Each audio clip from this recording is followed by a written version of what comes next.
বরগুনার রামতলীতে ব্রিজ ভেঙে মাইক্রোবাস খালে পড়ে অন্তত 10 জন নিহত হয়েছেন। নিখোঁজ রয়েছেন 3 জন। খবর পেয়ে পুলিশ, ফায়ার সার্ভিস, ডুবুরি ও স্থানীয় মানুষ উদ্ধার কাজ চালাচ্ছেন। দুপুরে উপজেলার চাওড়া ও হলদিয়া হাটের সাথে সংযুক্ত ব্রিজে এই দুর্ঘটনা ঘটে। তাৎক্ষণিকভাবে হতাহতদের নাম পরিচয় জানা যায়নি। আমতলী থানার ভারপ্রাপ্ত কর্মকর্তা গাজী সাখাওয়াত হোসেন জানান, সেতু ভেঙে মাইক্রোবাস খালে পড়ার ঘটনা শুনে ঘটনাস্থলে গিয়ে 10টি মরদেহ উদ্ধার করা হয়েছে। মাইক্রোবাসটি এখনো পানির নিচে। মৃতের সংখ্যা আরও বাড়তে পারে।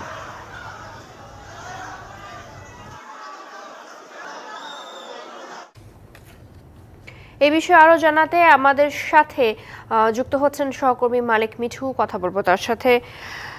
মালিক, দুর্ঘটনার সবশেষ পরিস্থিতি জানাবেন।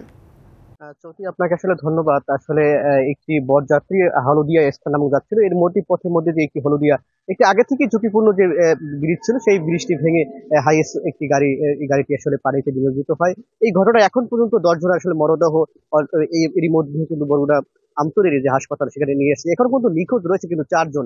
এখানকে যারা জানিয়েছেন, যেমনটা জানিয়েছেন যে একজন এখান থেকে মাত্র মাত্র 3 জন আসলে তারা এই গাড়িতে 16 জনের মতো যাত্রী ছিল, 3 জনের মতো যাত্রী আসলে উদ্ধার করতে এখন পর্যন্ত জীবিত উদ্ধার করা সক্ষম হয়েছে, এবং বাকি 13 জনই আসলে হতাহতের সম্ভাবনা রয়েছে। এবং এখন পর্যন্ত 13 জনের আসলে মরদেহ উদ্ধার হলেও 3 জনের মরদেহ কিন্তু এখন পর্যন্ত পাওয়া যায়নি।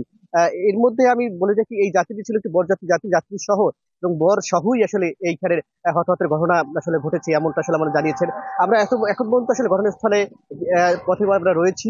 আমরা কিছুক্ষণ গেলে হয়তো বা পরে সেই ঘটনা আপনাদের জানাতে পারবো। এই যাত্রীতে 16 জন যাত্রী ছিল এবং ড্রাইভার সহ সবাই এখানের হতাহতের ঘটনা ঘটছে। এবং আমতলীর যে পুলিশ প্রশাসন গিয়েছেন এবং জানিয়েছেন যে তারা আসলে একটি বরযাত্রী বৌভাতে অংশগ্রহণ করার জন্যই তারা যাচ্ছিলেন, পথে মধ্যেই এই দুর্ঘটনা ঘটে আসলে।